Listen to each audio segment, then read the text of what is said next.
Well, welcome back to We're Not Really Here. This is the Manchester City show, trying to get you as close as possible to the action when nobody, frankly, is allowed to be that close at all. It is 3-0 at halftime to Manchester City against Burnley in the Premier League, and another imperious display from the Blues. Natalie, Paweleck is alongside me to have a conversation about what we've seen in that first half. And Natalie, I just want to start with what we saw right at the very end. I know we've seen 3 goals, but to see Sergio Aguero go off with an injury that, even if it isn't necessarily that bad, with the truncated element of what we've got left in terms of football before the end of the season, that could be problems for Manchester City and a real dampener on what was a very good first half. Yeah, an absolutely massive dampener on what was a brilliant first half. The concern really is, as you see him going off, speaking to Pep looks really worried, really upset. And you can just see Sergio Aguero limping and shaking his head. We've just got to pray that he's perhaps just twisted it, just knocked it, and that it is not something serious like we've seen with him in the past. Yeah, and twisted knee, normally in the course of the season, you think, well, 4 to 6 weeks, that's manageable, and Manchester City will have him back. The problem is 4 to 6 weeks is the rest of the season up until, obviously, the Champions League resumption, which will be halfway through August. So there's the possibility that if it is 4 to 6 weeks, just a knee twist rather than anything more serious, there is the possibility of Sergio Aguero coming back before the end of Manchester City's hopefully long campaign into the final reaches of the Champions League. So to work our way backwards then, Natalie, we saw that happen as he won a penalty via VAR, and it meant, as a result, Manchester City had a 3-0 lead, and Sergio Aguero wasn't on hand, of course, to be able to take the penalty. So it's 2 now for Riyad Mahrez as a result of that. Yes, you heard it right. Manchester City have won a penalty through VAR. Miracles do happen. I think we've watched it back a few times. I think it's commentary said it's right to say that a referee probably wouldn't have given it without VAR. But looking back on VAR, you can see that Ben Mee does catch him. And we were watching it together, Hugh, via the stream, saying, can you see the ball move? Can you not? Does he get the ball? But what is clear is that he does get Sergio Aguero. And thankfully, we've got Riyad Mahrez on the pitch there, who's obviously booming with confidence from that incredible second goal. Yes, indeed. And Riyad Mahrez, of course, had that awkward moment at Anfield last season. He made sure there wasn't any height on the ball, and he tucked it in beautifully, didn't he, into the bottom left-hand corner as he looked at it. Yes, let's talk about the Riyad Mahrez first goal and City's second. We are indeed working anti-chronologically, if you've not been able to watch the game. Riyad Mahrez, if anything were to typify Riyad Mahrez in the first few years of his career, it was running from the right, tucking in and shooting with his left foot. But now he's developed a secondary aspect to that. So we've now got a second kind of typical Riyad Mahrez, which is cutting in and then deceiving the fullback and shooting with his right foot instead. He started doing that, and he did exactly that this evening. I know, as surprised as I was by seeing VAR go our way, I was also like, was that his right foot? Was that Mahrez on his right foot? But it's brilliant to see him getting his confidence back so much. And when you look at the statistics, he's having a phenomenal season. He's been involved in 17 goals in 17 starts this season, so that's 9 goals and 8 assists. But the goal in itself, I mean, first of all, you've got to pull back to Fernandinho's inch perfect cross-field ball to him, but then Mahrez then he does all the work. The way that he dips and gets around the player, gets himself into that position, and like you say, strikes with his right foot. It was just a beautiful goal. We've really been blessed by seeing 2 genuinely brilliant, beautiful goals so far.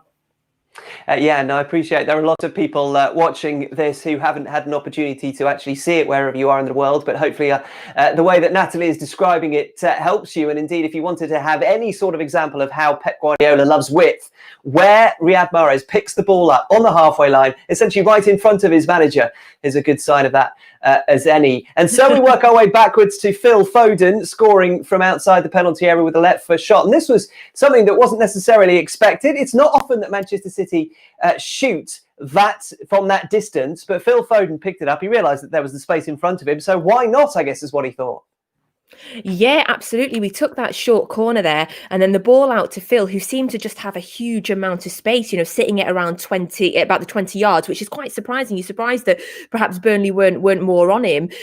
Also, with that sort of much time, is there an argument perhaps the keeper should have got down to it a bit better? But who cares? Because Phil absolutely and utterly smashed it. What a screamer.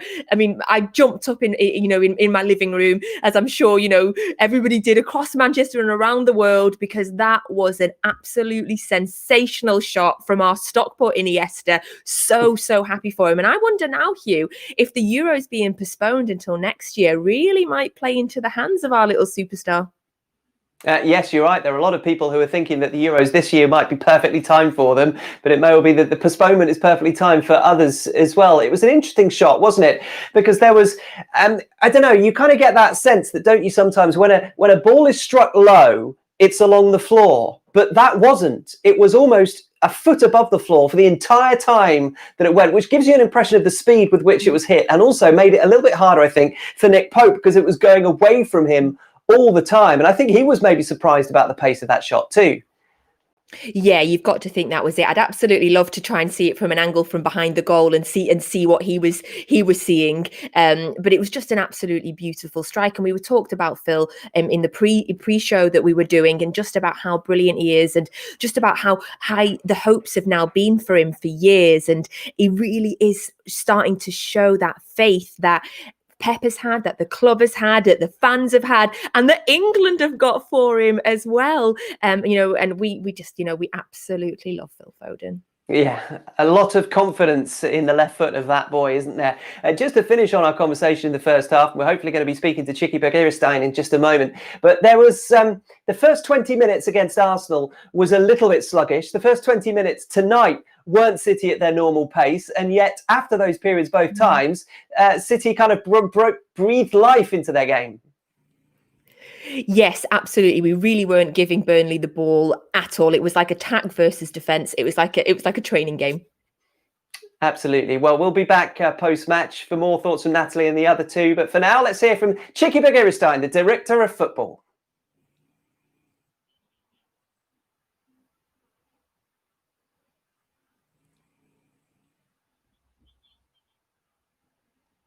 See more of those in the coming weeks? I hope not. I think that's the... Cheeky, thank you for joining us. What did you make of the first half? A good one. I think the score also is really good. Shame, of course, the injury of Kuhn, but I think he has been a very good first half. No? With 3 goals, of course, we have to be happy. Always respecting also the good job done by Burnley. Basically, in the first 10, 15 minutes, that is going to be always difficult. We only had 3 weeks to prepare for the return of football, but we've looked sharp in the first game and a half. How impressed have you been with the fitness levels of the players? I don't want to talk too much, no?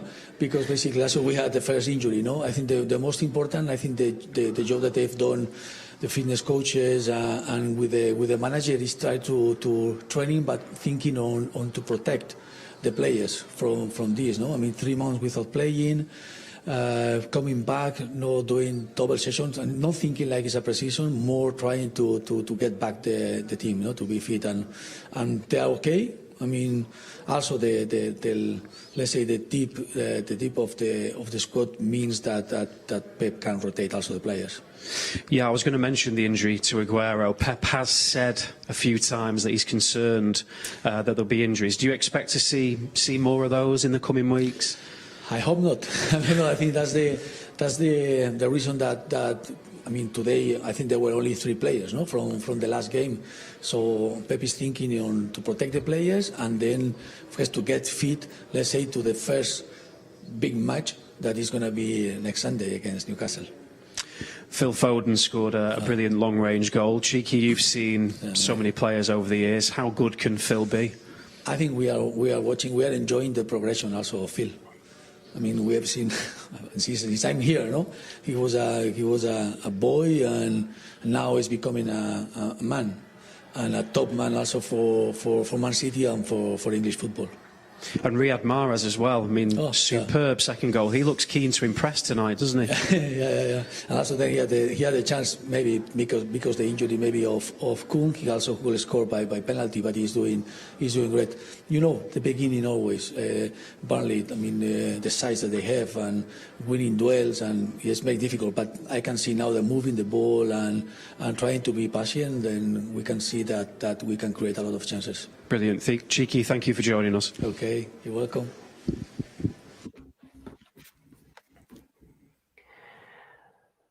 So that's the director of football, Chiki Bagirstein, talking to us at half-time. And these pictures from the Etihad tunnel from where just moments ago Sergio Aguero was forced to walk down. Not necessarily, I would imagine, as you see Gabriel Jesus go out for a warm-up, that he was not necessarily having to expect to do prior to that injury for Sergio Aguero. Natalie Paweleck still with me. And Natalie, I guess all the hopes are is that Sergio Aguero will please all of those fans we see coming in a stream to us here at We're Not Really Here. But there is a real sense that with all these games coming up, you can't have injuries. But the more games that there are in a short space of time, the more likely that injuries are.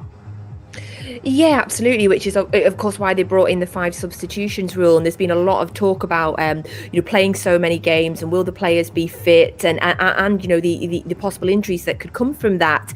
What we've got to rely on and what we've got to keep a confidence in ourselves is that we are lucky that we have goals coming from across the pitch.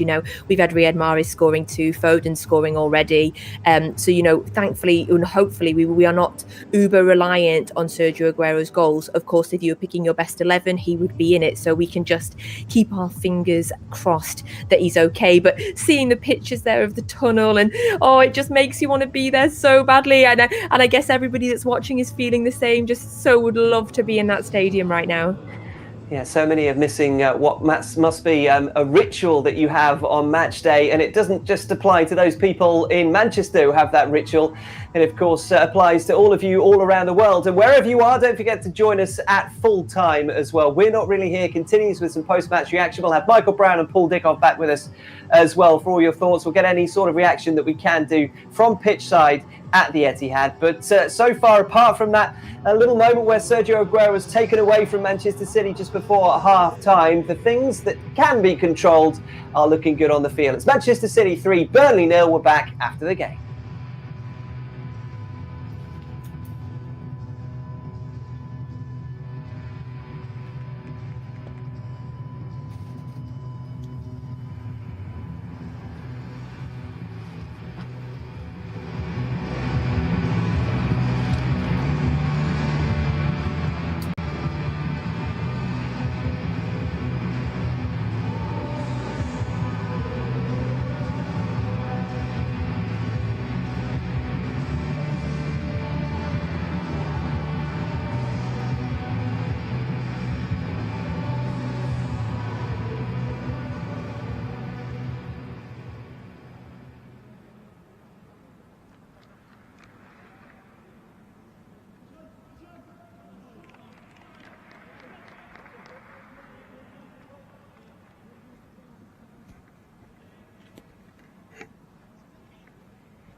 Well, to get this half-time scoreline into perspective, going into this weekend's round of fixtures, Burnley